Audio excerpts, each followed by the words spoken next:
Just ahead on Black Issues Forum, North Carolina's small businesses help drive our economy, but many entrepreneurs say that the current economic climate is making it harder than ever to survive. We take a look at the realities facing Black small business owners across the state and the difficult decisions many are making about work, entrepreneurship, and financial stability. Coming up next, stay with us. Quality public television is made possible through the financial contributions of viewers like you, who invite you to join them in supporting PBS NC.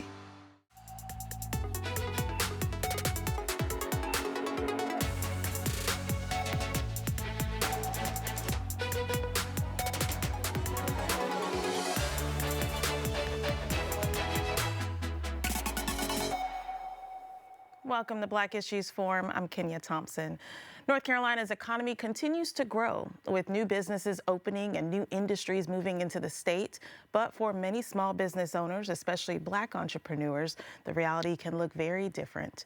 Rising costs, limited access to capital, and economic uncertainty are forcing many people to make difficult decisions about whether to start a business, keep one open, or return to traditional employment.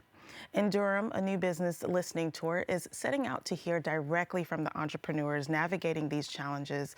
Joining me now are Chisa Pennix-Brown, entrepreneur and business coach, and Durham County Commissioner Michelle Burton. Welcome to you both. Thank you. Thank you. Oh, thanks. This is, a time now where we're seeing a lot of people having to make some hard decisions financially with their employment. And we have been kind of hearing the economy is booming, but people aren't feeling a lot of that boom. Chisa, give it to the people as your business, your love, and you've decided that it's time to listen to what entrepreneurs need to survive and succeed across the state.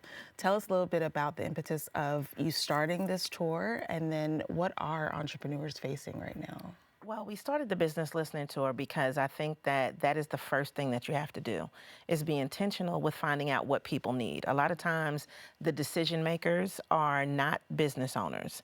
A lot of times the resource partners are not business owners. So going through what a business owner goes through every day, understanding a lot of times that there's more month than money, and what do you do when it's time to feed the next employee? What do you do? Because if you have employees, that is literally what you're doing, right? But you also have to take into consideration your own family. So when you start a business, you have, I think of it kind of like two families, your own personal family, but then your clients and your customers are that other family that you're feeding. And when we go through these difficult financial situations, it makes it difficult for a person to say, I really want to do this every day. And I am one of those people who I'm never going to stop doing my business because I love it. Yeah. But I also know that there are decisions that have had to be made, even in my household, when we talk about things that need to shift. So the listening tour is really there to say, well, what do you need specifically? And not just assume that people need things. When you ask people, they'll tell you, well, I need this specific thing. And they may often think that it's something that it's not. So if they say, well, I need money, well, do you have things together in order for you to get money? Right. Or was there money actually existing in your business that we could find because you were overspending on something? So listening to people allows us to be able to see where those gaps are and be able to fill them. And if we can provide services for people that allow them to feel better and also actually solve some of the problems, then I think that, we're definitely making sure that business owners can stay in business. Yeah. Commissioner, what are you hearing across the county from business owners and what their needs are? Well, one of the big needs is capital, access to capital to keep the business running. And also there are these micro issues that businesses face, such as, let's look at downtown Durham. Parking. So, okay, if you have workers who are working for you and they have to pay for parking, how do we help them with that cost? All right. Another challenge is, well, before the pandemic, people were working in their offices.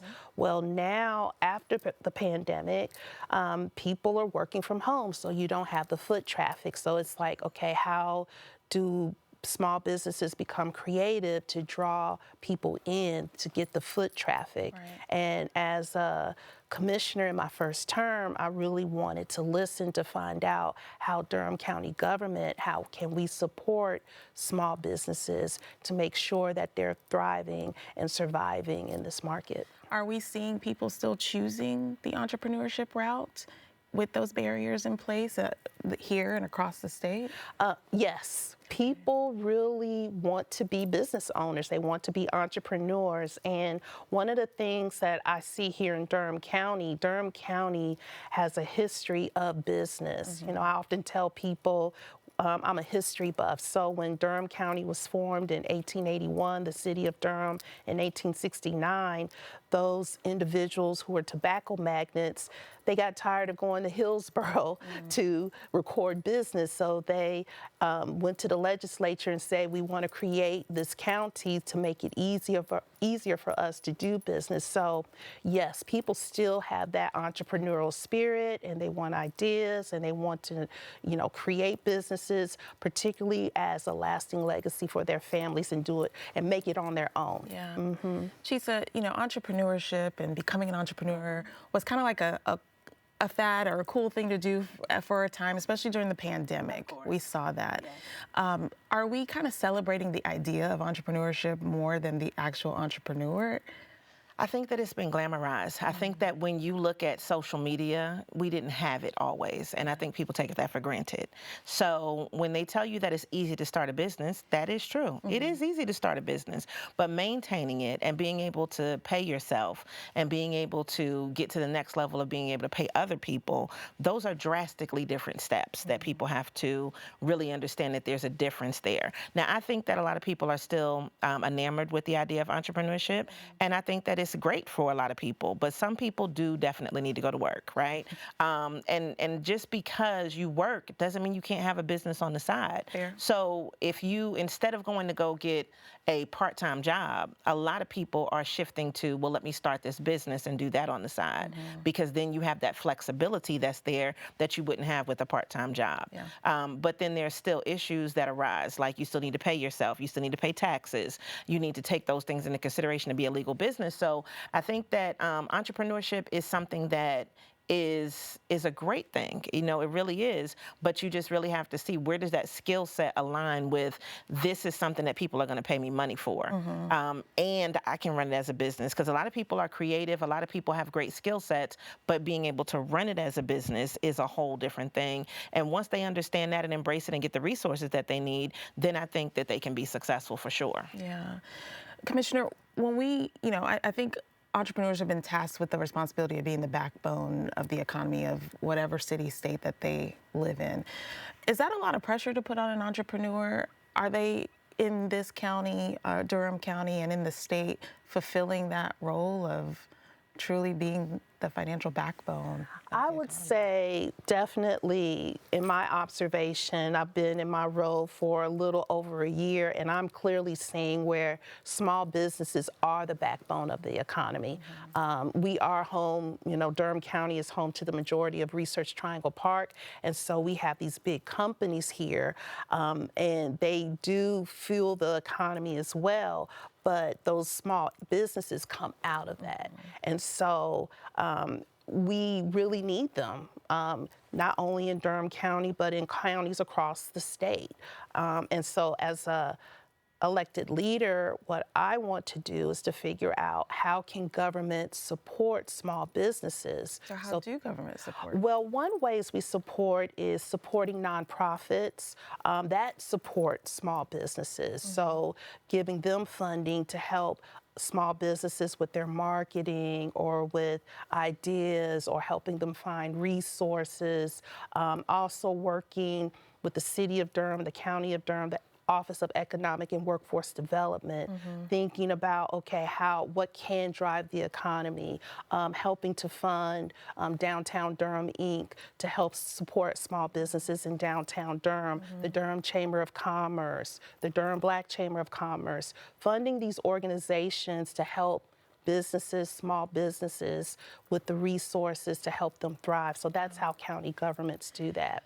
Now, I know we're not here to talk nonprofit, but we have seen nonprofits shut down. I've been on a few boards that had to have closed as a result of lack of funding. So if those resources get removed, I know you talked about, the business chamber, and what happens? What gaps do those create within the economy? And this is open to both of you, but what gaps does that create for small business owners? It creates a lot of gaps because we know that when you, like Chisa was talking about, we kind of glamorize entrepreneurship, and it's easy to start a business, but we know that 9 out of 10 businesses fail after 5 years. So if those nonprofits aren't there to help with supports, it really affects the economy in a bigger way that most residents don't even see.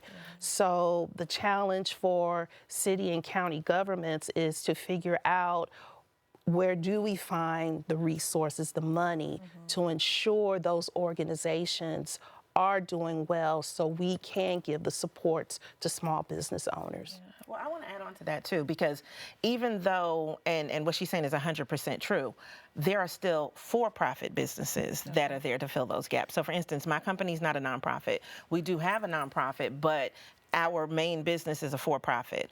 There are for-profit businesses similar to myself who do provide these resources. What happens is a lot of times is that the nonprofits that she's mentioning then will contract us to come in to put on the actual programs, to make sure that we're kind of that boots on the ground. We are the people that are actually facilitating the workshops and the summits and all of those things, which are things that we do with Give It to the People. So part of it is you're still supporting small business, right? So even if you give the funding to the nonprofit and then let them parse it out to the other small businesses, then you're still making sure that that economy is there. I think the biggest issue is people are talented, but there's a lack of knowledge about where to go. So if you even look at what's happened over the last year, right? The SBA funding has been cut. SBA is down nationally about 48% because they're not getting the funding that they got from the federal government before. Locally, it's still down in that same 40-some% range, right? And SCORE was one of those organizations that people look to go get free resources. But what's happening now is it's transitioning to where organizations, even like that historically had services for free, are charging now. And that's where this impact comes in at. So if there's not somebody there, the gap is the money, but that doesn't mean that there's still not another organization to be able to fill that gap. I think that people just are going to have to understand that the transition is, if you want to be in business, you literally will have to pay for some of these services that have historically been free. And that is a big thing for people to say, oh my gosh, now I have to pay? Right. Yes, you have to pay because you want people to pay you for your business. So the one thing I want people to also realize is, even when money is given from the city or the county or the state or the federal government, if the service is free to you, there's still a cost to the service. And just because it's not passed on to you as the person that is receiving the service doesn't mean that it didn't cost anything. And so that program that you go into that might be free, it may be $5,000 for you, but you're not having to actually pay that cost. So just, How are we seeing some of these barriers impact Black business owners in particular? Historically, it's a disparity. I mean, it's always been a disparity. There's a starting line, and let's just say if the Black business is all the way here, there are going to be other businesses that are already here, and we're both starting from the same place, but I'm so far behind because of things that have happened in the past, right? And I don't want to necessarily dwell on the past, because I'm not saying it doesn't matter, but people are concerned with what's happening right now. So we have all the historical facts. We do disparity studies. We understand that there's a lack there, but people want answers today. They want to be able to feed their families today. Gas just went up, right? I was just, touting like, oh my gosh, I got gas for $2.36 the other week. And now it's $3 and change, right? So you thought you were going to be able to get ahead on some things, and the economy shifts. And this is what everybody is feeling. And so the cost of goods goes up. the time, that we have to spend doing things is still the same time, but now it's literally costing us more to have the lights on.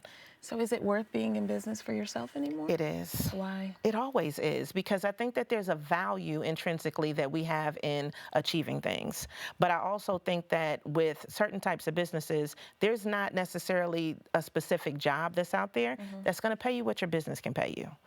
So if you take into consideration, if I were to go in a different route and I could still be teaching or something like that for a school or something, I wouldn't make as much as I make independently, right? The years of experience that you put into it. And for some people, this is not an option. This is survival. All of those 300,000 plus, which is probably way higher than that if we have real statistics, Black women that just lost their jobs, a lot of them are starting businesses because they need to, but they also have the skill set to be able to. So we have to look at where people are, and it's a lot of different ranges that go in that. But it doesn't mean you can't get a job and run a business. It doesn't mean you can't run a business full time. Yeah. It just means you have to do what the right thing is for you and immediately try to get money into your household. Yeah, Commissioner, I'd love for you, opportunity for you to add. Yeah, I'm looking at it from building generational wealth.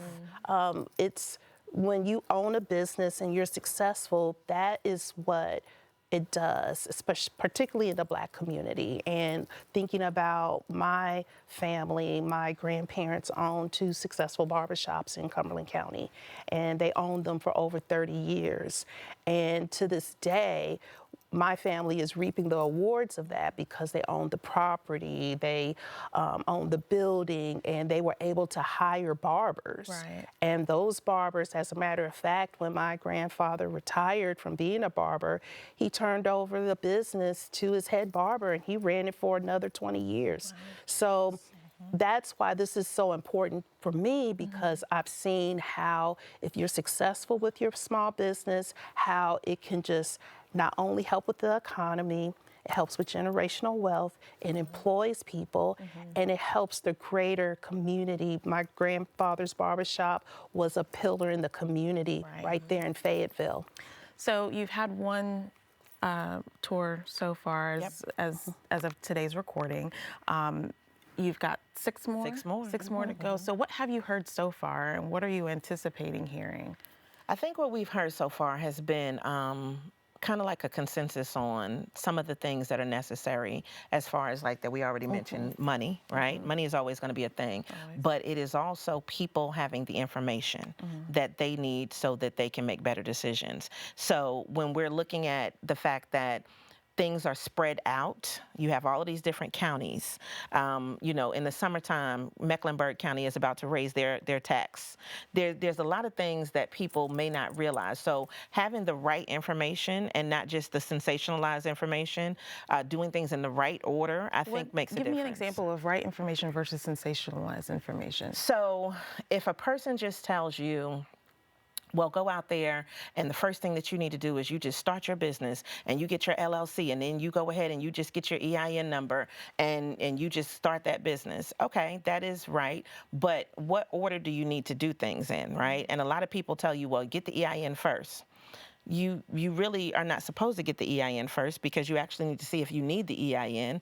It also is applicable to what type of business you're starting and which one is better for you based on taxes and based on what you're doing, because are you still working your day job? What are you doing as far as the tax benefits? And so what things make sense for you to do?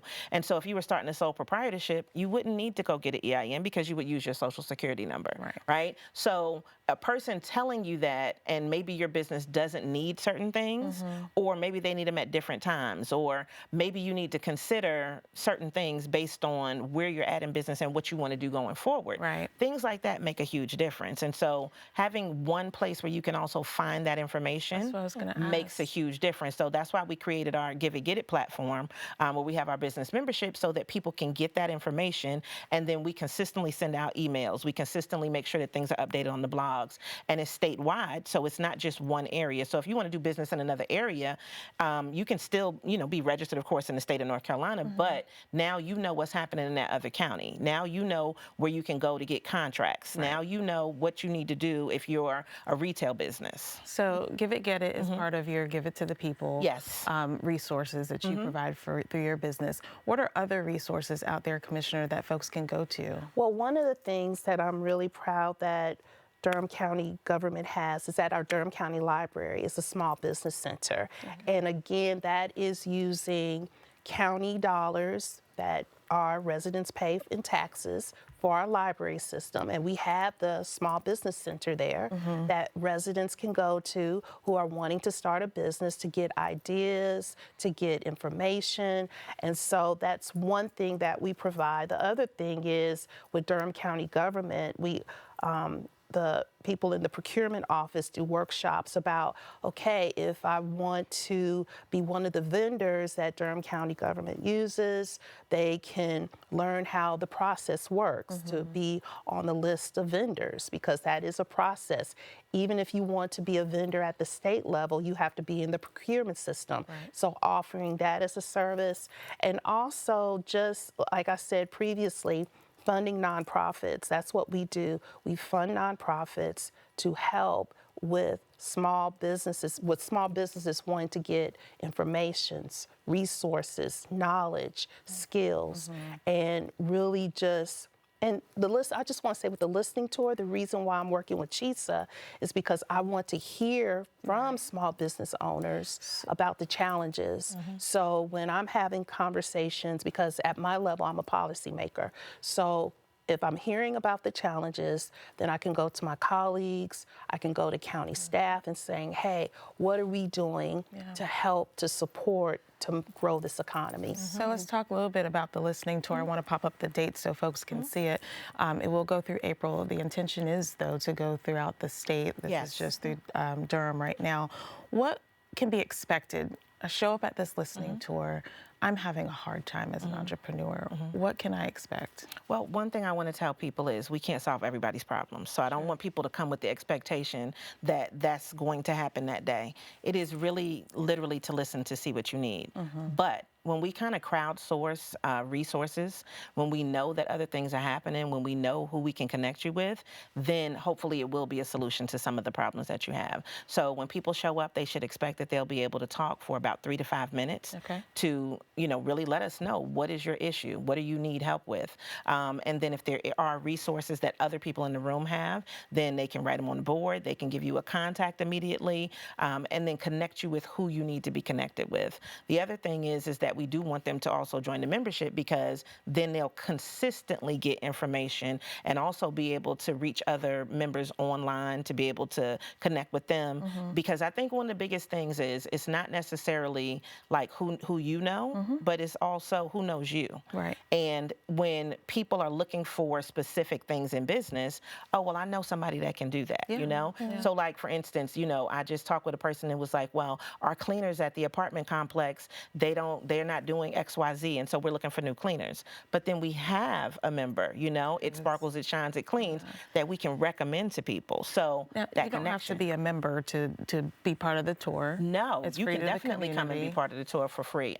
And you can just come, So if you come and you say, listen, I just want to listen, I don't even really want to talk, you can definitely do that as well. So what are the actionable steps after listening and hearing? Who are your partners in making sure that now you can actually go throughout the state and implement what you've been hearing? Well, one of our partners is Infinity Bridges, and so Latasha Besgatti, her and I work strongly together. She does funding strategy. We also have LAH Companies with LaShawn Harley, and so she helps with clarity and business development, and specifically people that are starting businesses. We're also working with Durham County Library specifically to do the tour, but also once we know what people want, to formulate additional classes that we can then host at the different libraries. One of the things that we've been posed with thus far has been, can we do an AI series? And we're like, absolutely, we can do an AI series. I already teach the AI series, so now people need things in person. And that's one of the things that we're hearing too, hands-on. Yeah. So this COVID caused all of the online, which is great, right? Great. But there are people who need to touch, feel, and they need to ask questions, and they need you to come look at something. And so the hands-on nature of things is something that we've also been able to add on. So let's listen, see what people need, and then go ahead and then formulate those classes that'll come up. Commissioner, once this listening tour has kind of concluded and we start moving on into the solutions, what does success look like in Durham, but across the state? What it looks like for me and for Durham County is that we have lots and lots of thriving small businesses, right, in downtown, in the RTP area, in the South Point area, wherever people want to create their business, and that it's contributing to the economy of Durham County, to the success of our people, because as a commissioner, that's what I focus on, the success of our people. And I'm excited that we have partnered together to do this. And for me, when I go to these listening sessions, listening tour, I'm listening for, okay, how can Durham County help with this? What resources can we provide to support small businesses in crafting policy and taking the resources that we have to support? I want to pop up that dates list one more time. I want you to share, how do people contact you? I know there's a QR code on that screen. There's a website. It is. So they can go to giveit-to-the-people.com and then / Durham Business Listening Tour. Well, excuse me, it's DBLT because it was just too much. But they can also Google it. It is on the website for the county. As far as for the libraries, they can go on Eventbrite and they can find it. So if you put in Durham Business Listening Tour on Google, you should definitely find it. And then just go ahead and register. And if people don't register, they can still show up at the door and register. And one of the things that we're doing in order to make sure that that the county also has some information is we're also doing the metrics. So we'll have people fill out surveys once they get there, so we know who came out. Like that is an important thing. Chisa Pennix-Brown, Commissioner Michelle Burton, thank you both so much. Thank you. And I thank you for watching. If you want more content like this, we invite you to engage with us on Instagram using the hashtag Black Issues Forum. You can also find our full episodes on pbsnc.org/Black Issues Forum and on the PBS video app. I'm Kenia Thompson. I'll see you next time.